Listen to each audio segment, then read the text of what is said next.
인사드리겠습니다. 코리아테 직업능력 심사평가원의 한월현 센터장입니다. 반갑습니다. 부산 지역 설명회를 첫 시작으로 통합심사 설명회를 하게 됐는데요. 매번 이렇게 그 설명회 장소가 가득 찰 정도로 훈련기관 관계자들께서 많이 참석해 주셔서 항상 감사를 드리고 있습니다. 근데 시작 전에 제가 좀 질문 한 가지 드릴게요. 부끄러워하지 마시고 좀 응답을 해주시면 도움이 많이 될 것 같습니다. 오늘 그 설명회 그 훈련 기간에 계시는 담당자분들 말고 대표자님이나 원장님 오신 분들 손 한번 들어봐 주십시오. 좋습니다. 그리고 신규 기관으로 인증평가를 처음 받으시고 우리 통합심사에 처음 심사를 과정심사를 넣는다 라는 신규 기관들 한번 손 한번 들어주세요. 감사합니다. 협조 감사드리고요. 제가 두 가지 질문을 드린 이유를 좀 설명드리고 진행하도록 하겠습니다. 첫 번째는 우리 훈련 기관장님들이 부산 지역은 지금 오늘 굉장히 많이 오셨어요. 제가 보니까 많이 와주셔서 감사드리고, 보통은 보면 기관장님들이 저희 쪽에 방문 민원이나 아니면은 실제 이렇게 간담회를 개최할 때 오시는 분들이 계시는데, 통합심사는 고용노동부 정책 방향과 같이 6개월마다 아시겠지만 사전에 정책 방향에 대해서도 말씀드리고 심사 기준도 정부의 어떤 상황이라든지 기조에 맞춰서 계속해서 이렇게 업그레이드가 됩니다. 개선이 되고 발전하도록 그렇게 설계가 되어 있는데, 어떤 분들은 그 기간 운영이 바쁘시다 보니까 통합심사 설명회도 잘 안 오시고 와서 의견을 얘기하시는데 1, 2년 전에 있었던 얘기를 또 하시는 분들도 계세요. 그렇다 보니까 가급적이면 통합심사 설명회 때 기간 운영으로 바쁘시겠지만 좀 기관장님들이 오셔서 직접 설명도 들으시고 또 우리 직원분들이 어떤 일을 또 수행하셔야 되는지도 잘 확인하실 의무가 있다. 그 부분에서 좀 말씀을 드리기 위해서 제가 좀 질의를 드렸고요. 특히 저희 통합심사도 그렇고 인증평가도 그렇고 모든 심사평가는 기관장님들이 최종적인 확인권자세요. 결정권자라는 거죠. 그래서 마지막에 이제 본인 성함 쓰시고 확인 신청을 하도록 되어 있습니다. 근데 그런 부분에 대해서도 좀 관리를 잘 해주셨으면 하는 말씀을 드리기 위해서 제가 드렸고요. 신청이 다 끝나고 나서 접수된 이후에는 수정이 불가능합니다. 그렇기 때문에 그 이후에 찾아오셔서 우리가 이런 부분들은 놓쳐서 잘 못했으니까 수정해달라. 절대 불가합니다. 그 부분은. 그렇기 때문에 우리 사회자분도 앞서서 말씀드렸지만 통합심사 신청기간에 신청된 과정에 한해서, 신규 기관들 잘 들으셔야 됩니다. 통합심사 신청기간에 신청된 과정에 한해서, 신청이 접수된 과정에 한해서 수정보완기간이라는 게 있습니다. 그때 수정하실 수 있습니다. 그렇기 때문에 그 기간에만 수정이 가능하시고 최종 접수가 완료되면 수정이 불가능합니다. 그렇기 때문에 여러분들이 그걸 잘 숙지하시고 신청해 주시기를 부탁드리고요. 두 번째, 그 신규 기관들에 대해서 제가 질의를 드렸는데 오늘 설명을 어떤 방향으로 할지에 대해서도 저희가 현장을 파악한 다음에 설명드리면 좋기 때문에 오늘 신규 기관들이 꽤 많이 있으십니다. 그렇기 때문에 조금 기존 기관들한테 양해를 구하고 자세하게 좀 설명을 드릴 수 있도록 하겠습니다. 자, 여러분들 지금 그 10월이죠, 그죠? 여러분들이 10월 하면 이제 뭐가 제일 생각나세요? 가을이 제일 생각나십니까? 저희는 지금 그 국정감사 기간과 그리고 감사원 감사를 같이 받고 있어요. 그래서 감사원도 저희 쪽에 상주를 하고 직업훈련의 목적대로 예산 집행이나 심사평가가 잘 이루어졌는지를 저희도 수감을 받습니다. 여러분들도 심사평가를 받으시지만 그렇기 때문에 여러분들 한번 제가 여쭤볼게요. 우리가 직업훈련을 다 하고 있지 않습니까? 종사를 하고 있는데 현장에서 또 노고가 많으신데 실업자의 직업훈련의 목적은 뭔가요? 그렇죠. 취업과 창업이겠죠. 그죠? 제일 우선될 수밖에 없습니다. 정책적으로 예산을, 정부 예산을, 막대한 예산을 투자를 하고 있는 부분이 목적성이 있어야 되기 때문에 그렇게 가고 있습니다. 그리고 재직자, 여기 근로자나 재직자 훈련하시는 훈련기관도 많이 오셨을 텐데 근로자 직무능력 향상 훈련이나 아니면 사업주 이런 훈련들은 목적이 뭐죠? 그렇죠. 근로자 직무능력 향상이 목적이겠죠. 그죠? 잘 알고 계시네요. 근데 이 부분이 굉장히 근본적이면서도 본질적으로 이 정책 방향에 많이 들어가는 부분입니다. 제가 이 설명을 먼저 드린 거는 여러분들하고 이 부분에 대해서 한번 고민을 해보고 정책 방향이나 통합심사 추진 방향을 보시면 이해가 되실 부분이 많으시기 때문에 제가 좀 말씀을 드렸어요. 그리고 저희가 이번에 국정감사를, 고용노동부 국정감사를 10월 11일 날 받았습니다. 불행히도 그때 이제 국정감사에서 직업훈련에 대해서 좋은 면도 많이 있지만 부정적인 어떤 훈련이라든지 정부 금액이 목적성에 맞지 않게 많이 투자되는 부분에 대해서도 지적을 좀 받았습니다. 그래서 저희도 이제 설명도 많이 드리고 대응도 하고 있는데 그런 부분에서 고용노동부 부처나 심사평가원이나 인력공단 많은 이렇게 유관기관들의 노력도 필요하지만 여기 앉아 계시는 실제 현장에서 최접점의 고객을 서비스하고 계시는 분들도 같이 도와주셔야 훈련 사업이 바람직하게 성장할 수 있지 않을까라는 인사한 말씀을 대신하는 말씀을 좀 드리면서 시작을 하도록 하겠습니다. 여러분들 최근에 국감에서도 이슈가 됐죠. 제가 어제 부산 지역 설명회를 위해서 어제 밤에 내려와서 저녁에 좀 TV 토론을 하는 걸 좀 봤어요. 근데 지금 가장 교육 서비스 계열에서 문제가 많이 생긴 게 여러분들도 아시죠? 유치원에 대해서 관리 감독이라든지 비용 집행에 대해서 사회적인 이슈로 지금 대두가 되고 있습니다. 그래서 그런 부분에 대해서 굉장히 이제 민감하고요. 제가 그래서 좀 궁금해서 좀 찾아봤어요. 유치원의 기관 수가 몇 개일까? 그리고 원생 수는 몇 명일까라는 걸 찾아봤는데 유치원이 한 9,000개 기관이 있더라고요. 전국에. 굉장히 생각하시는 것보다 많죠, 그죠? 그리고 원생들이 보니까 한 70만 명 정도 되는 것 같아요. 그리고 정부 예산이 한 2조 정도 투입이 되는 것 같습니다. 그런 것 같습니다. 그런데 우리 직업훈련은 잘 알고 계신가요? 혹시 저희가 심사평가원에서 제공하고 있는 심사평가원 연차보고서라는 거를 한 번이라도 보신 분 계세요? 안 계세요? 거기에 많은 통계들이 담겨 있습니다. 거기 통계치를 보시면 인증평가, 과정심사, 그 다음에 여러 가지 직업훈련 관련된 정보 통계들이 많이 올라가 있으니까 그 부분도 여러분들이 훈련 사업 하시면서 많이 참고하시는 것도 좋을 것 같아요. 실제 훈련 기간 수가 한 3년 전 정도만 해도 한 8,200개 정도 있었습니다. 굉장히 숫자가 많으시죠. 인증평가 받고 있는 기간 수가 한 4,800개 정도 되는데 나머지 또 저희가 집행하지 않은 사업들도 많이 있기 때문에 실제 8,200개 정도였는데 작년 기준으로 통계를 내봤더니 한 6,900개 정도가 있습니다. 굉장히 숫자가 많은 편이에요, 사실. 선진국이나 다른 나라 쪽에 비하면 숫자가 굉장히 많은 편이고요. 호주 같은 경우에도 4,000개 정도가 있거든요. 그러니까 우리나라는 굉장히 훈련기관 숫자가 많은 편이고 또 신규 기관들의 진입도 굉장히 많은 편이라고 판단이 됩니다. 그리고 직업훈련 예산이 전체 부처를 통괄해서 투입되고 있는 예산이 한 2조 2천억 원 정도가 돼요.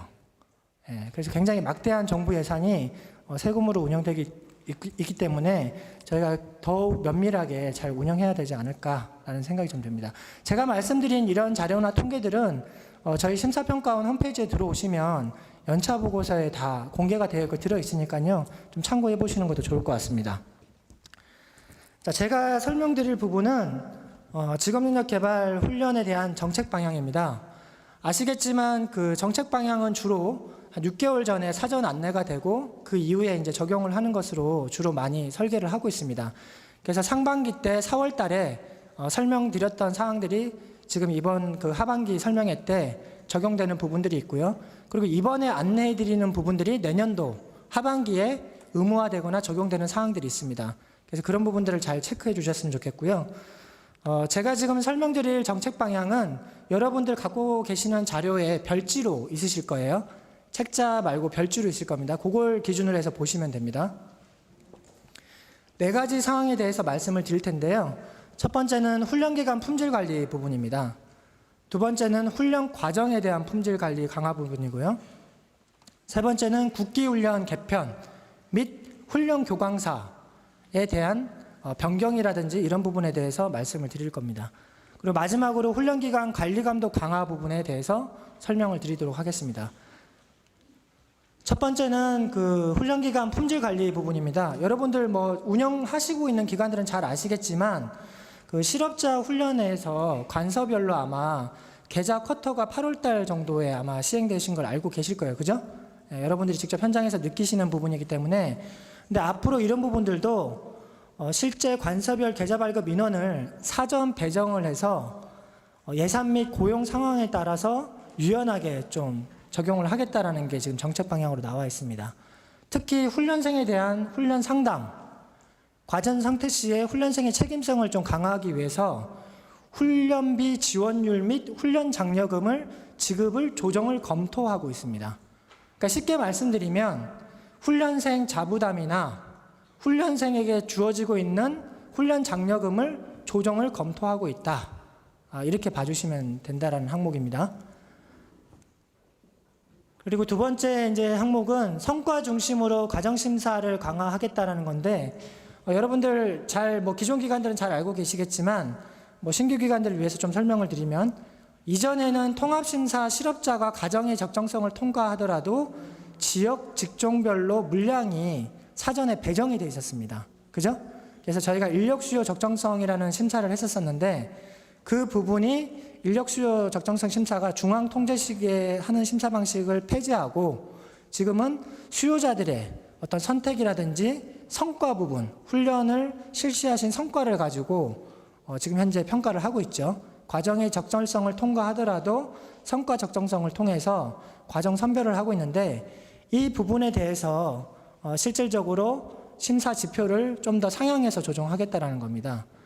좀 설명을 드리면 여러분들께서 지금 성과 적정성에서 하고 있는 지표는 총 8가지 지표가 있습니다. 앞서 말씀드렸던 취업률이 가장 중요하고요. 취업률이 이제 30%가 이제 들어가는 거죠. 지금 설명드리는 거는 실업자에 한해서만 적용이 되는 기준입니다. 실업률이 있고 고용 유지율, 그리고 중도 탈락률, 그리고 이수자 평가, 그리고 수요자의 만족도 이런 것들이 성과 적정성 지표로 들어가도록 되어 있고요. 특히 여러분들께서 설계해 주신 과정의 방법이라든지 그리고 시설 장비에 대한 우수성 그리고 제일 중요한 훈련 교강사의 우수성 등의 점수를 합산해서 그 실업자 일반인 경우에는 우리가 NCS 분류에서 소분류 기준으로 지금 성과 적정성을 하고 있고요. 그리고 국기훈련은 국기훈련에 별도로 성과 적정성을 하고 있습니다. 그래서 지난번에 저희가 간담회를 개최를 했는데 그때 이제 훈련기관 쪽에서 오신 분들이 의견을 좀 주시더라고요. 실제 그게 상대평가냐 절대평가냐 이런 질문을 하시더라고요. 굉장히 중요한 질문이죠. 그죠? 상대평가라는 거는 심사가 과정이 접수돼서 그 적합된 과정 안에서 이제 뭐 퍼센테이지를 정한 수만큼 이제 경쟁을 하시는 거기 때문에 그렇게 이제 이해를 하고 계시던데 실질적으로 지금 작동하고 있는 부분은 전년도의 소분류나 국기 직종에 맞게끔 그 해당하는 직종에 대해서 그 퍼센테이지를 정합니다. 20%면 20%, 올해 같은 경우는 30%면 30%. 그 퍼센테이지를 정한 다음에 거기에서 나오는 점수가 있지 않습니까? 그럼 그 점수를 가지고 올해 진입한 기관들을 그 점수를 절대평가 방식으로 하는 거예요. 그렇다 보니까 조금 더 쉽게 설명드리면 그 올해 들어와서 적합받으신 과정들이 그 실질적으로 그 분류 체계에 맞춰서 경쟁하셔서 일괄적으로 뭐 20% 30% 이렇게 떨어뜨리는 건 아니라는 설명이에요. 쉽게 말씀드리면. 그래서 우리 직종이 실제 작년에 비해서 취업률도 전체적으로 많이 좋아졌고 그러면 대부분이 다 선정되실 가능성이 높다라는 설명입니다. 이해되시죠? 그냥 상대평가에서 20% 30% 떨어뜨리는 게 아니라는 설명입니다. 실제 통계치도 그렇게 나오고 있고요. 그 설명을 좀 드리고요. 그런데 올해는 그 절대평가의 점수를 지표를 좀 더 상향해서 추진하겠다라고 이해를 해주시면 될 것 같아요. 특히 그 4월달 설명회에서도 말씀드렸지만 신규 기관이나 전년도에 실적이 좀 없는 기관들은 그 회차 수를 제한을 하고 있습니다. 그죠? 신규 기관들은 처음 진입하셔가지고 검증을 하신 다음에 과정을 확대하실 수 있도록 제도를 설계했는데 신규 기관 같은 경우에는 실업자 일반 같은 경우는 5회차로 제한이 됩니다. 그리고 국기훈련은 1회차로 제한이 되도록 되어 있습니다. 지금 오늘 오신 신규 기관들은 회차 제한이 있다라고 생각하시면 됩니다. 그렇게 이제 이해를 하시면 될 것 같고요. 특히 올 4월 달에 이제 적용이 된 그 신규 기관 및 그 실적이 5인 미만의, 수료생이 5인 미만의 훈련기관들이 있으세요? 근데 그 부분에 대해서는 이제 회차 제한으로 진입을 시켜드렸는데, 내년이 1년이 되는, 내년에 이제 상반기쯤이 되겠죠, 그죠? 상반기 심사 때는 그때도 수료생 기준으로 5인 미만이거나 취업률이나 수료율이 제로인 경우에는 부적합 처리하겠다는 겁니다. 왜냐하면 이게 지금 기존에 하고 있는 기관들하고의 형평성 문제도 있고 하기 때문에 실적이 전혀 없거나 저조하신 부분에 대해서는 1년 뒤에 검증을 해서 그 부분에 대해서는 성과 적정성에서 부적합하겠다라고 이제 이해를 해주시면 될 것 같고요. 다만 지역 직종별로 과정의 어떤 보급이나 훈련생들의 그런 거리 문제를 고려해서 성과는 조금 낮더라도 지역에 대해서 최종적으로 심의위원회에서 안건을 올려서 저희가 최소 1개 과정 정도는 공급할 수 있도록 조정을 할 예정입니다. 그리고 여러분들 그 실업자 훈련에서 이지망 제도 있는 건 기존 기관들 다 알고 계시죠? 그죠? 예, 여러분들 신청하실 때 실업자로 신청하신 다음에 그 사업주 위탁이나 근로자 그 개인으로 이지망 선택하실 수 있도록 되어 있죠. 그죠? 예, 그런데 그 제도를 운영을 해봤더니 여러분들이 신청하실 때 좀 신중하게 생각을 안 하시는 것 같으세요. 그리고 실제 심사평가 쪽에서도 시행되는 것들에 대해서 개설률, 모집률 이런 것들을 다 반영을 하다 보니까 그 부분을 우리는 몰랐다, 빼달라, 그냥 한번 이렇게 클릭을 한 거다 이런 의견들이 많으시고, 실제는 근로자 개인으로 승인을 해드린 건데 합반이나 이런 게 되다 보니까 뭔가 주객이 전도돼서 운영되는 경우들도 많이 있어서 여러분들이 의견 수렴이라든지 간담회를 거쳐서 이지망을 신청하시는 거는 폐지를 하기로 했습니다.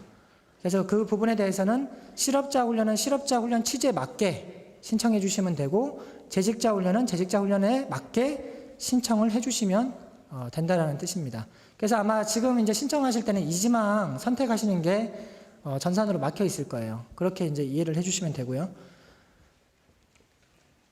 다음 사항은 훈련 시간에 대한 적정성 심사 강화 부분입니다. 이 부분은 뭐 이전부터 안내가 많이 됐던 부분인데요.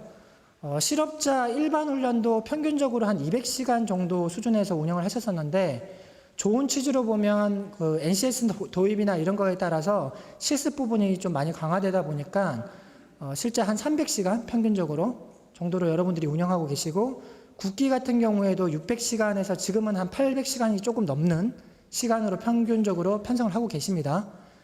근데 문제는 불필요한 능력 단위가 중복되어 있거나 그리고 직업훈련과 관련이 없는 체육활동 뭐 이런 것들이 들어가 있는 것들은 과감하게 이제 부적합하겠다라는 부분이고, 이거는 지난 6개월 전에도 사전 안내가 됐던 부분입니다. 그리고 특히 능력 단위별로 편성을 하실 때 중복된 능력 단위가 불필요하게 많이 편성되어 있거나 중복되어 있다거나 아니면 BNCS 교과와 NCS 교과가 중복이 많이 되어 있으면 부적합 처리하겠다라는 기조를 계속해서 가져가겠다라는 뜻입니다. 이 부분이 훈련생들 민원이 굉장히 많으세요. 우리가 충분히 배웠고 지금 이제 취업을 해서 자격증을 따서 취업을 할 수 있는데 너무 과정 시간이 길어서 불필요하게 지금 훈련 시간이 긴 것 같다라는 민원이 많이 들어오고 있어서 저희가 이 부분을 면밀하게 보고 있으니까 그 부분을 잘 숙지하셔서 중복 능력 단위 편성이 안 되도록 해 주시고요. 다만 이제 그 훈련에서 꼭 필요한 실습이라든지 여러분들이 좀 맞춤 서비스를 하기 위해서 필요한 것들이 있으시다면 그런 부분들을 잘 설계하셔서 들어오시면 그 내용 목적성에 맞게끔 설계하신 거는 가능하십니다. 다만 앞서 설명드린 것처럼 중복 능력 단위나 훈련에 불필요하다고 판단되는 것들을 편성하시면 부적합된다는 점을 잘 숙지를 해주시면 좋을 것 같아요. 관련된 사항들은 자료집에 자세하게 안내가 되어 있으니까요. 이따가 제가 또 설명을 드리도록 하겠습니다. 그리고 중소기업 재직자 대상으로 저희가 하고 있는 고수준 신기술이라는 훈련이 있어요. 재직자 훈련입니다. 사업주 위탁하고 근로자 개인이 해당되는 사업인데요. 이 부분에 대해서 기존의 상반기 때는 우수기관들만 신청하실 수 있도록 했습니다.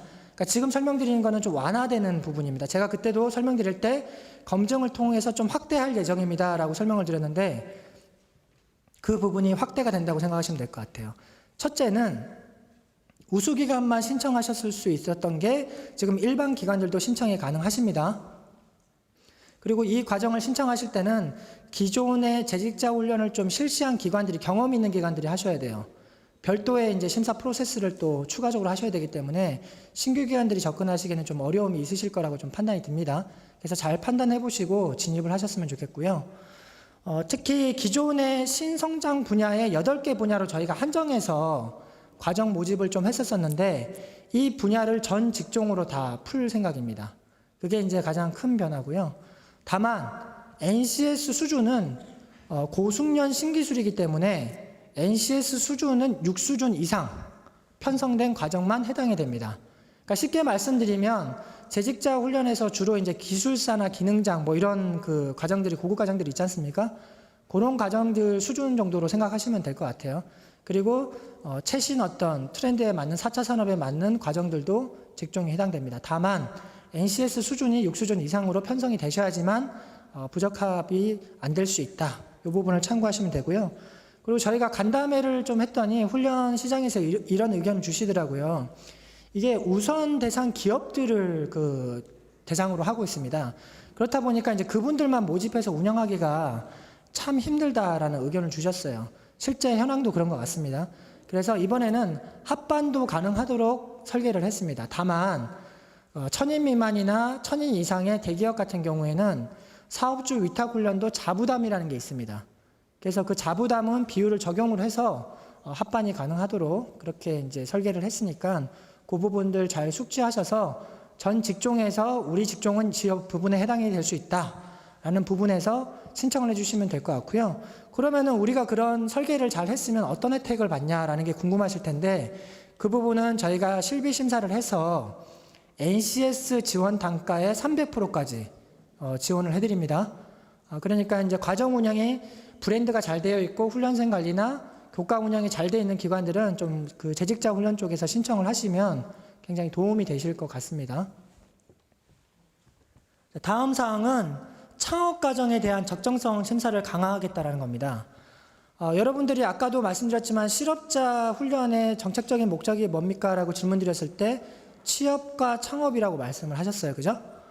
근데 여러분들이 설계하시는 과정 중에 창업 과정이라고 되어 있는데 저희가 데이터 분석이나 커리큘럼 분석을 해보면 일반 과정하고 똑같게 들어오시는 경우들이 많으세요. 그렇다 보니까 특히 뭐 바리스타라든지 뭐 공예라든지 이런 부분들이 창업이 쉽다고 생각하시는데 실제 성과나 이런 것들을 보면 일반 과정의 절반 수준밖에 안 돼요. 그래서 이건 심각한 거죠. 그죠? 훈련을 위해서 하는 게 아니라 목적이 뭐라고요? 취업이 목적입니다. 창업이 목적이고. 그렇기 때문에 그런 설계가 면밀하게 돼 있는지를 앞으로 보겠다라는 겁니다. 더욱더 면밀하게 보겠다는 겁니다.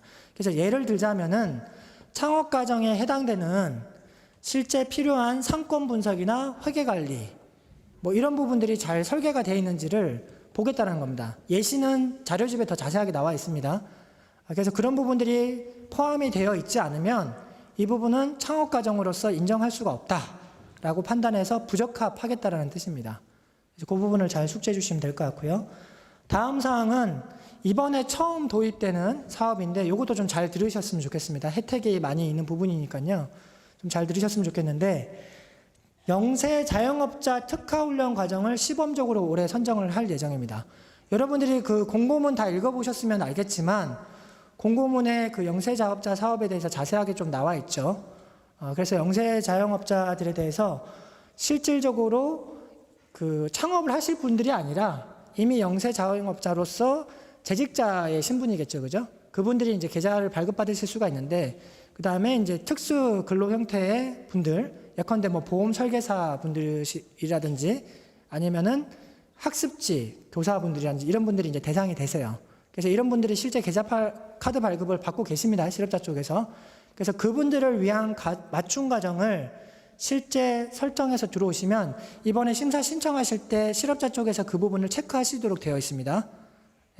중장년 그 과정처럼 이렇게 체크를 해서 들어오시면 실제 그 과정의 설계가 뭐 상권 분석이나 회계 관리 그리고 인사 관리 등의 과정들이 잘 설계가 돼 있고 실제 이 부분이 과정 편성을 그렇게 하시고 강점 쪽에 여러분들이 잘 기술을 해주시면 실제 선정을 하겠다라는 겁니다. 다만 유의하실 사항은 그 영세 자영업자 분들이 과정을 운영하실 때 20% 이상 모집이 되는 과정이어야지만 그런 부분에 대해서 여러분들이 혜택을 받으실 수가 있고요. 그리고 또 실질적인 혜택은 과정 선정 시에 이 과정이 적절하다면 선정 과정에서 우선 선정을 해드릴 거예요. 영세 자영업자 과정은. 그래서 그 부분도 자료집을 좀 한번 잘 읽어보시고 우리 과정이 실제 그런 분들을 대상으로 맞춤 과정으로 운영 인력이 20% 이상 충분히 될 수 있다라고 판단되시면 찍어서 들어오시면 도움이 많이 될 것 같습니다. 자, 다음 사항은 이제 요양보호사 훈련 과정에 대해서 NCS 적용을 하게 됐습니다. 기존에 이제 요양 쪽이 NCS가 개발되어 있었는데도 불구하고 편성이 매핑이 잘 되지 않아서 인력공단과 훈련 시장과 전문가들과 논의를 해서 이번에 요양 부분도 NCS 편성이 가능하도록 다 만들었습니다. 그래서 여러분들이 이제 혼돈이 되실 수가 있어서 그 간호 직종처럼 그 요양보호사 직종도 편성 가이드라인을 지금 다 만들어서 붙여놨어요. 그래서 여러분들이 그 NCS 편성 과정에 어려움이 없도록 그 편성뿐만 아니라 시설 장비까지도 다 지금 세세하게 넣어놨기 때문에 그걸 보시고 신청을 하시면 크게 무리 없이 신청이 가능하실 것 같고요. 그리고 실제 올해 그 심사 2019년도 상반기 운영까지는 저희가 NCS 적용을 의무화하지는 않습니다. 권장을 많이 해드리고 그렇게 적용을 하시도록 지금 말씀을 드리고 있고요. 다만 BNCS 편성도 가능하세요. 이번 심사까지는. 근데 내년 하반기 운영 심사는 의무화를 하겠다는 겁니다. 그러니까 여러분들이 실제 그 간호 쪽이나 요양 쪽이나 이런 쪽은 다 법적으로 정해져 있는 커리큘럼이기 때문에 별도로 편성하실 이유도 사실 없으세요. 그래서 그런 부분들이 잘 맞춰져 있으니까 그걸 보시고 과정 심사를 신청하시면 된다. 제가 이따가 페이지 수도 좀 말씀을 드리겠습니다. 그리고 이제 그 공통법정훈련에 대해서 이번에 국회 지적사항이었죠, 그죠? 공통법정훈련에 대해서 특히 재직자 훈련 쪽이 해당이 될 건데 공통법정훈련에 대해서는 재직자의 직업훈련 목적이 직무능력 향상이라고 말씀드렸잖아요. 근데 여러분들이 이해하시는 공통법정은 뭐가 있을까요? 공통적으로 들으시는 법정훈련. 여러분들도 아마 사업장이시기 때문에 아마 다 들으실 텐데 대표적인 게 성희롱 예방, 그죠? 그리고 산업안전, 그리고 개인정보 보호, 그리고 장애인 인식, 올 5월 말에 의무화가 된 장애인 인식, 뭐 이런 그 과정들이 해당이 되겠죠, 그죠?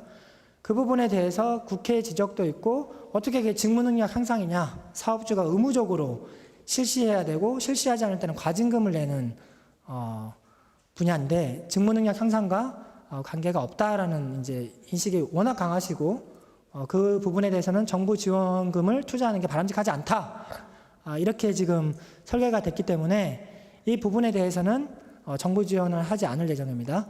다만 집체 과정에서는 앞서 말씀드린 과정은 거의 없으세요. 저희가 통계를 내보니까 뭐 성희롱 예방이라든지 개인정보 보호라든지 뭐 장애인 인식 교육 이런 것들은 없으시고요. 다만 산업안전이 있는데 산업안전도 실질적으로 여러분들이 하시는 정기교육 모든 근로자를 대상으로 하는 것들은 다 그 실질적으로 정부 지원 대상이 아니고요. 뭐 특별 관리자라든지 이런 예외적인 사항이 있습니다. 그 부분은 구분해서 실제 지원하는 것과 안 하는 것을 차이를 둘 예정이니까 그렇게 이제 이해를 해주시면 될 것 같습니다. 다음 부분은 이제 국기훈련 개편 및 교강사 관리 부분인데요. 뭐 여러분들 지금 현재 국기훈련이 122개 직종으로 지금 편성이 되어 있죠, 그죠? 그래서 여러분들이 실제 그 국기 직종을 편성을 잘 하실 수 있도록 가이드라인을 이번에도 업데이트를 해서 제공을 해드립니다. 그래서 이 부분에 대해서는 권장의 능력 단위와 선택의 능력 단위가 있는데 그걸 참조하셔서 설계를 하시면 돼요. 여러분들이 자율적으로 편성을 하시면 되고 의무사항은 아니고 권장을 드리는 겁니다. 다만 심사에서도 통계를 통해서 이런 과정들이 능력 단위들이 편성되면 좋다라고 판단했기 때문에 그 가이드를 잘 보시고 신청을 하시면 되고요. 특히 지금 현재 국기 직종의 개편이 정책 연구가 되고 있습니다. 그래서 향후에 성과가 굉장히 저조한 직종이라든지 그리고 실업자 일반 훈련하고 실업자 일반 훈련이 시간이 좀 길어지다 보니까 국기 훈련하고의 차별이 별로 없어지는 직종들이 좀 있으세요. 그래서 그런 부분들은 과감하게 국기 직종 개편을 하겠다라는 겁니다. 그래서 이번에는 그 안내된 공지된 122개 직종에 대해서 실시를 할 거고요. 이 연구가 끝나는 이후에 해당하는 직종 개편을 해서 그 부분을 적용할 예정입니다. 그렇게 이해를 해주시면 될 것 같고요. 그리고 이제 국기훈련 개설 시에 과정 심사 시에 승인된 훈련 교강사분들이 있으세요. 그죠? 그래서 여러분들이 그 신규 기관들도 잘 아셔야 될 게 그 통합심사에 그 신청하시는 저희 이제 신평원에서 하는 모든 집체심사는 다 마찬가지인데 반드시 과정심사를 넣으시려면 인증평가도 받으셔야 되지만 사전에 통합심사 신청 전에 뭘 하셔야 돼요? 뭘 하십니까, 여러분들? 기존 기관분들? 그렇죠. NCS 교강사를 반드시 등록해 주셔야 돼요. 그죠? 그런 다음에 해당 실시하려는 직종을 반드시 승인을 받으셔야지만 그 해당하는 직종에 과정 신청을 하실 수가 있잖아요. 그죠? 네, 그렇기 때문에 그 NCS 교강사를 등록을 하셔야지만 실제 과정 편성하실 때 배치가 가능하세요. 그죠? 네, 그렇기 때문에 그걸 숙지를 하시고요. 그리고 교강사 등록은 훈련 교강사 본인이 직접 하셔야 됩니다. 훈련기관이 대행하시면 법적으로 문제가 됩니다. 그렇기 때문에 교강사분이 신청을 하시고 그분이 이쪽 훈련기관의 과정을 강의를 하겠습니다라고 선택하시면 다 배정이 가능하세요. 그런 이제 프로세스로 가고 있는데 문제는 최근에 그 국기훈련 쪽도 실업자도 마찬가지인데 이 부분을 점진적으로 확대해야 될 것 같은데 저희가 교강사 그 배점이라는 걸 운영하고 있습니다. 그 자격이나 경력이나 여러 가지 가점 요소들을 봐서 배점 요소를 하고 있고 실제 변경하실 때 최초로 승인됐던 그 교강사의 가장 낮은 점수로 승인된 분의 마이너스 10점까지, 그죠? 지방간서에서 판단하셔서 변경하실 수 있도록 되어 있습니다. 근데 문제는 뭐냐면 처음에 승인받으셨던 분들하고 교체되는 율이 굉장히 많아요. 통계를 내보니까. 그래서 이거는 처음 취지하고 다르게 좀 운영되고 있다라고 판단이 돼서 이 부분부터 잘 들으셔야 되는데 이 부분도 훈련생의 민원이 굉장히 많습니다. 예컨대 강사 점수는 좀 높아요. 점수는 높은데 코딩을 할 수가 없는 강사가 자바 과정을 가르친다고 들어왔어요. 근데 이거는 말이 안 되는 거죠. 그죠? 원장님들. 그죠? 학생들이 코딩 못하는 선생님한테 수업을 받는다는 건 말이 안 되잖아요. 그죠? 근데 그런 부분들이 왜 그러냐면 교강사 배점 승인을 하실 때 그 소분류로 주로 인정이 돼서 과정 심사 때는 그 교과를 가르칠 수 있는지를 판단을 합니다. 그분의 경력이나 자격이 이 교과를 가르칠 수 있는지를 판단을 하는데 뒤에 변경단에는 점수만 가지고 운영을 하다 보니까 소분류 안에서는 점수 있는 분이 그냥 교체가 되시는 거예요. 이해하시죠? 그렇다 보니까 누가 피해를 본다? 훈련생이 피해를 보는 겁니다. 그래서 이 부분에 대해서는 일단 국기훈련부터 처음에 승인된 편성, 교과당 몇 명의 풀을 등록하실 수 있도록 되어 있죠? 그렇죠. 3명을 등록 가능하십니다. 1명이 아니라 3명입니다. 그래서 학원장님들이 잘 판단하셔가지고 좋은 교강사분들을 섭외하셔서 한 교과당 최대한 3명씩 배정을 해주세요.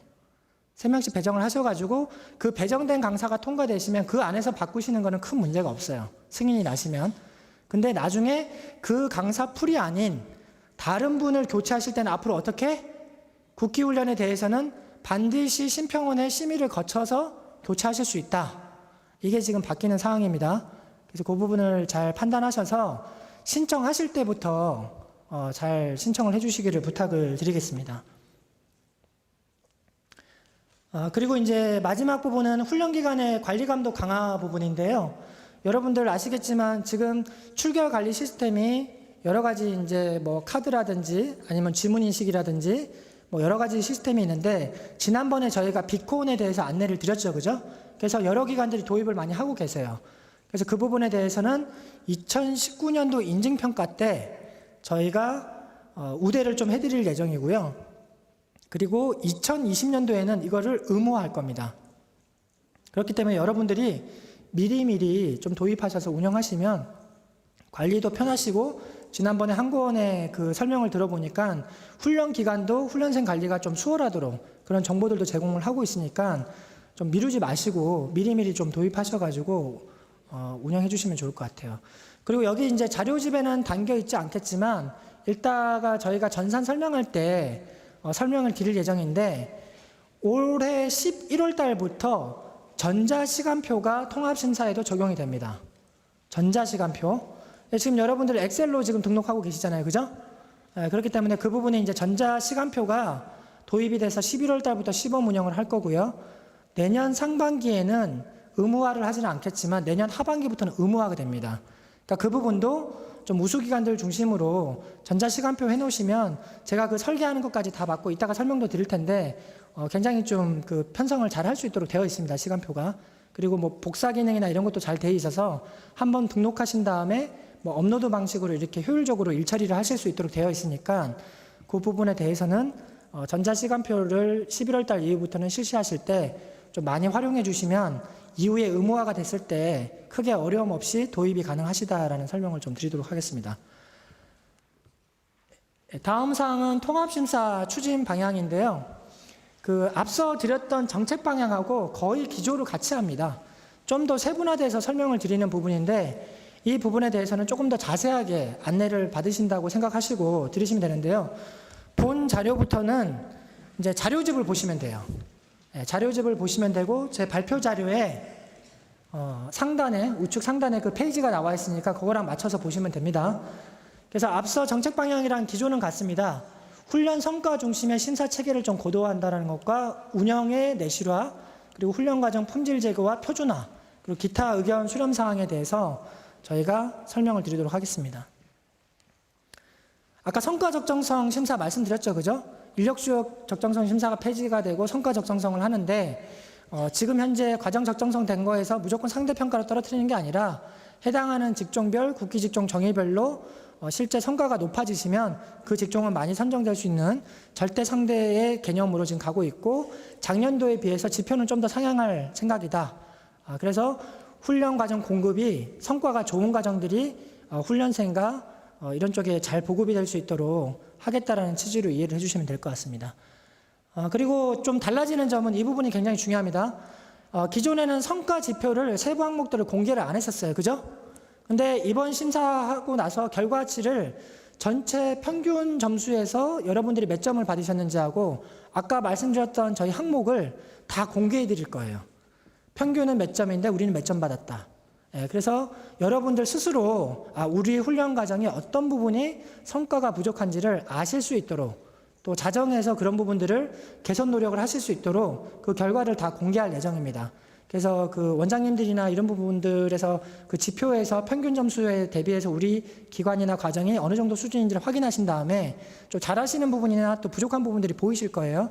그럼 그 부분에 대해서 역량을 좀 잘 분산하셔가지고 훈련 과정 관리를, 성과 관리를 잘 해주시기를 부탁을 드리겠습니다. 그리고 성과 품질 관리를 위해서 신규 훈련 과정 검증을 강화한다고 말씀드렸죠. 지금 신규 과정이나 5인 미만으로 운영하신 과정은 회차 수를 실업자는 5회차, 국기는 1회차라 제한을 하는 것은 이미 상반기부터 적용을 했고요. 그런 과정 외에도 이 과정이 1년이 지난 후에 실질적으로 신규 과정이었는데 수료생 기준입니다. 수료생 기준. 실효생 기준으로 5인 미만으로 운영하셨다거나 아예 수료나 취업률이 0으로 잡히는 경우에는 부적합하겠다라는 부분입니다. 아까 이 부분은 설명드렸죠, 그죠? 기존 기관들도 다 성과 평가를 하시기 때문에 거기에 이제 준하는 실적이나 이런 걸 봐서 같이 보겠다라는 부분으로 보시면 될 것 같고요. 그 시점이 이제 19년도 하반기가 됩니다. 그러니까 그 상반기 때 신규 과정으로 인정받으신 과정들은 과정 관리를 좀 잘 해주셔야 돼요. 그 돌아오는 1년 때, 유효기간이 이제 끝나시는 그 1년 때, 실제 그게 수료생 기준으로 5인 미만이거나 취업률이나 실질적으로 그 수료생률이 0%가 잡힐 경우에는 그냥 부적합이 된다는 뜻입니다. 그 부분은 숙지하시면 될 것 같고요. 그 다음에 이제 국기훈련 신청 한도수를 별도로 관리하겠다고 말씀을 드렸죠, 그죠? 지난번에 말씀드렸는데, 여러분들 그 신규 훈련 기간 기준으로 총 부여되는 1년 동안 신청할 수 있는 과정 한도수가 몇 과정입니까? 몇 과정이에요? 기존 기관 분들 알고 계시죠? 몇 과정입니까? 그렇죠. 10과정입니다. 10과정. 신규 기관들 이따가 우리 직원분들이 잘 설명을 드릴 텐데 신규 기간은 1년 동안 신청할 수 있는 과정 수가 10과정입니다. 그래서 대략적으로 말씀을 드리면 실업자의 5과정 그리고 재직자에는 최대 10과정까지 신청이 가능하세요. 다만 두 사업을 합쳐서 실업자, 재직자를 합쳐서 10가정을 초과하실 수가 없습니다. 그래서 실업자는 최대 5가정을 신청 가능하시고요. 그리고 재직자는 최대 10가정까지 그 한도 10가정 내에서는 신청이 자율적으로 가능하신데, 다만 올해 달라지는 것은 실업자 일반 훈련 같은 경우에는 3과정만 신청이 가능하세요. 그 다음에 최대는 5가정에 신청 가능하시고 국기는 2가정만 신청이 가능하십니다. 신규 기관들 이해하셨죠? 신규 기관 10개 그 쿼터 중에 실업자 훈련은 최대 5개를 신청하실 수 있고 국기 훈련은 2가정, 그리고 실업자 일반 훈련은 국기 훈련을 안 하시겠다 그러시면 최대 5가정 이렇게 신청이 가능하신 겁니다.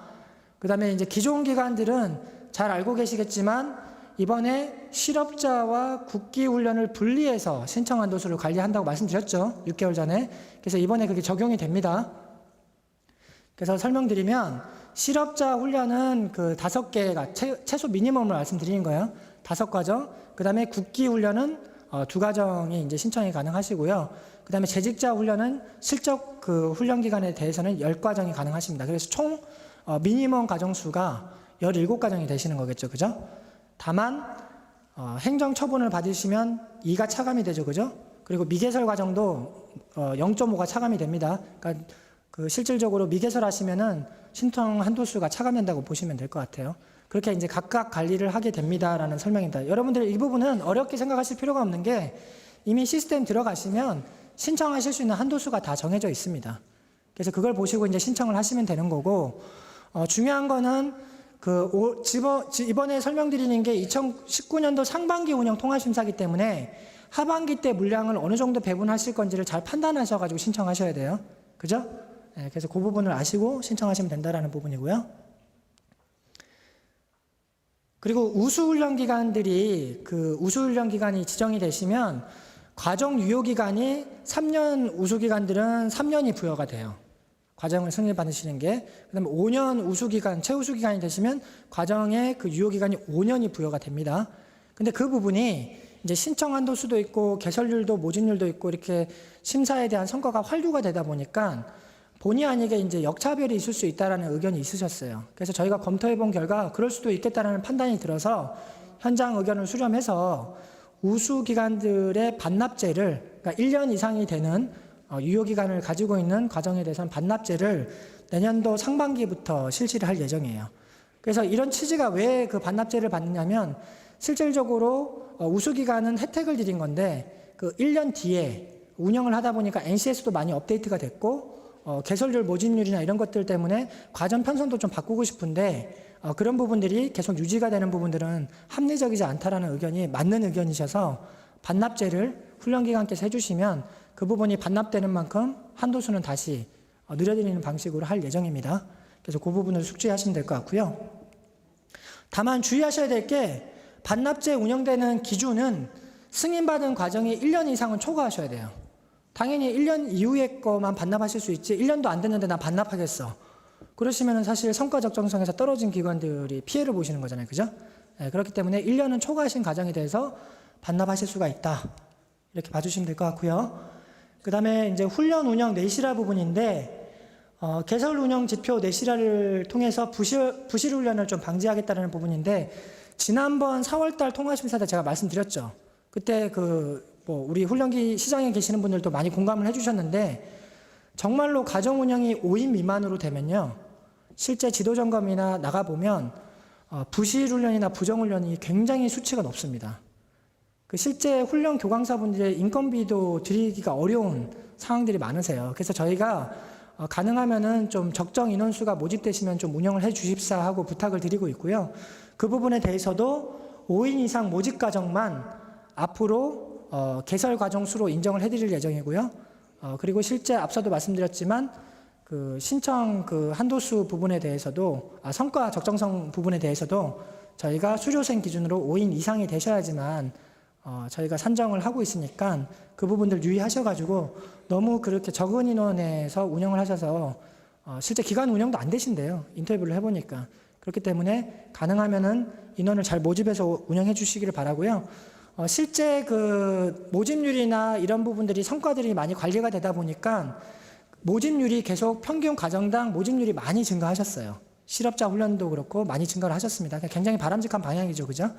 그래서 그 부분을 감안해 주셨으면 하고요. 그 다음에 이제 앞서도 말씀드렸지만 실효성이 낮은 이즈만 그 체크하시는 부분은 이제 폐지하겠다. 여러 가지 이유로 인해서 폐지하겠다고 설명을 드렸습니다. 그리고 창업과정에 대해서 저희가 창업과정의 취지에 맞지 않게 설계된 과정은 부적합하겠다고 말씀드렸죠, 그죠? 대표적인 게 창업과정에 필요한 상권 분석이나 회계관리, 인사관리 뭐 이런 것들이 좀 실질적으로 창업에 필요한 과정으로 맞춤식으로 되어 있지 않고 그냥 일반 뭐 바리스타, 공예 뭐 이런 과정으로 들어오시면은 창업 과정으로 이제 편성이 제대로 되지 않았다고 판단해서 부적합하겠다라는 겁니다. 이 부분 잘 숙지하시고 신청하셔야 됩니다. 기존 과정 그냥 그대로 편성해서 넣으시면 창업 과정으로 들어오시면 부적합될 수 있다라는 설명을 지금 드리고 있는 겁니다. 그리고 이제 국기훈련 교관기사 품질관리 부분은 처음에 저희가 이제 승인 받으실 때 교과당 3명을 승인 받으시잖아요. 그래서 그 받으신 분에 한해서만 운영을 하시도록 하고 있고 부득이하게 변경이 필요하실 때는 그 교과를 가르칠 수 있는지를 저희 고용센터에서 다 의뢰를 하세요, 저희 쪽에. 그래서 판단을 그 전문가분들께서 하셔가지고 변경 승인을 할 수 있도록 그렇게 프로세스를 바꾸도록 하겠습니다. 이 부분은 이제 훈련생의 피해가 없도록 하기 위해서 그런 거니까 여러분들이 많이 협조를 부탁드리겠습니다. 그리고 편성 가이드를 계속해서 저희가 제공해드리고 있는데 여러분들 그 설명회 자료 굉장히 많이 두꺼워지셨죠? 예, 저희도 이거 작성하고 이렇게 검수하는데 굉장히 많은 시간과 공을 들이고 있습니다. 근데 여러분들이 그 심사 신청 넣으실 때 부적합 사례라든지 직종별 이렇게 유의해야 될 사항들을 많이 알려달라는 의견을 많이 주셔가지고 그 내용들을 많이 담았어요. 그렇다 보니까 이제 책자가 좀 두꺼워진 부분이 있는데 그 부분을 좀 잘 숙지하셔가지고 심사 때 문제가 안 생기도록 접수를 해주시고요. 특히 중요한 부분은 저희가 필요한 거에 따라서는 가이드, 편성 가이드를 제공하고 있습니다. 앞서 설명드렸듯이 요양 부분도 이번에 편성 가이드를 제공한다고 말씀드렸죠, 그죠? 근데 음식 조리 분야도 이게 자격증이 업데이트되면 그걸 반영해 주셔야 되는데 그걸 항상 개정되는 걸 반영을 안 하셔서 부적합되는 기관들이 있으세요. 그래서 이번에 그 부분도 편성 가이드를 좀 제공을 하니까 그 해당하는 직종의 편성 가이드를 잘 보시고 심사 신청을 하실 수 있도록 하면 큰 도움이 되실 것 같아요. 이번에 특히 그 한식조리 기능사가 편성 가이드가 제공이 되니까 그거 잘 보시고 한식조리 기능사 운영하시는 분들은 참고를 하시면 좋을 것 같습니다. 그리고 요양보호사에 대해서도 앞으로 그 NCS 적용을 한다고 말씀을 드렸죠. 다만 권장을 해드리고요. 편성 기준이 굉장히 자세하게 잘 나와 있습니다. 그거 보시고 신청하시면 큰 무리가 없으실 것 같고 그럼에도 불구하고 우리는 BNCS로 하겠다. 가능하세요. 그렇지만 이제 설계를 잘 하셔야 된다는 겁니다. 그리고 내년 그 하반기 운영 과정은 요양 부분도 NCS를 의무화하겠다라고 이해를 해주시면 될 것 같습니다.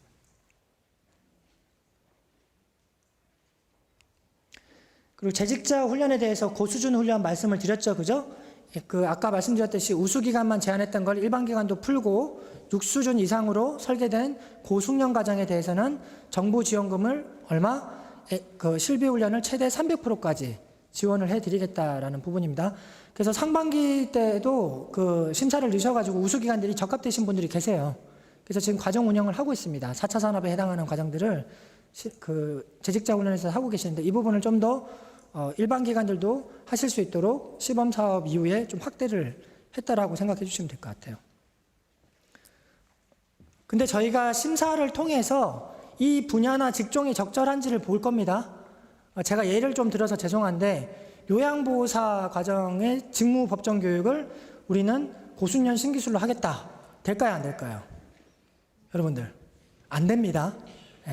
예시를 들은 건데 그렇게 들어오시면 이제 부적합되시기 때문에 앞서 말씀드린 것처럼 재직자의 직무 능력 향상에 6수준 이상 정도 되는 기능장애나 기술사 뭐 이런 과정 정도 수준이 되는 고숙련 과정들을 좀 많이 선정해서 들어오시면 좋을 것 같다는 부분입니다. 이 부분은 굉장히 자세하게 저희가 고급 및 특화 과정에 그걸 다 설명을 해놨어요. 그래서 그걸 보시고 신청을 하시면 될 것 같아요. 아까 자영업자, 영세 자영업자 말씀드렸죠. 실제 운영하실 때 영세 자영업자 계좌 카드 발급받은 분들이 20% 이상 운영이 가능하시면 과정 선정에서도 우대해드리고 실제 그 영세 사업자들에게 필요한 과정 편성을 좀 해주시면 여러 가지 이제 혜택들을 드릴 수 있도록 하는 제도니까 잘 보시고 그런 과정을 운영하고 계시면 반드시 체크하셔가지고 들어오시면 좋을 것 같습니다. 자, 여기까지가 제 설명 부분이고요. 마지막으로 제가 여러분들께 질의응답이 있으실 수가 있는데, 저희가 과정 설명 다 끝나고 저희가 전체 질의하고 또 개별 질의도 다 받겠습니다. 받을 테니까요. 궁금한 점은 잘 메모해 두셨다가 질의해 주시면 좋을 것 같고요. 다만 이제 마지막 제가 인사 말씀 마무리하는 겸 좀 부탁을 드리겠습니다. 여러분들도 아시겠지만 앞서도 설명드렸듯이 직업훈련에 대한 정책적인 예산이 많이 투자가 되고 있어요. 그래서 입법부나 실제 이제 집행 하시는 행정부나 여러 군데서 뭐 국회라든지 감사원이겠죠, 그죠? 저희 쪽에 상주하시면서 이렇게 감사를 하세요. 이게 적절하게 심사 평가가 됐는지, 또 바람직하게 예산이 쓰이고 있는지를 많이 보고 계세요. 근데 이런 부분들은 앞서도 말씀드렸지만 고용노동부라든지 뭐 실제 유관기관들만 노력해서 되는 문제는 아니에요. 그죠? 여러분들이 같이 노력을 해주셔야 되는 부분들이기 때문에 반드시 협조를 좀 구하고요. 특히 이제 신규 기관분들 새로 진입하셔서 훈련 사업 하실 때 앞서 말씀드렸던 정부 사업을 지원하는 목적성에 대해서 한번 잘 생각을 해보신 다음에 과정 신청 및 운영을 해주십사 하는 부탁을 마지막으로 드리면서 제 인사는 마무리하도록 하겠습니다. 감사합니다.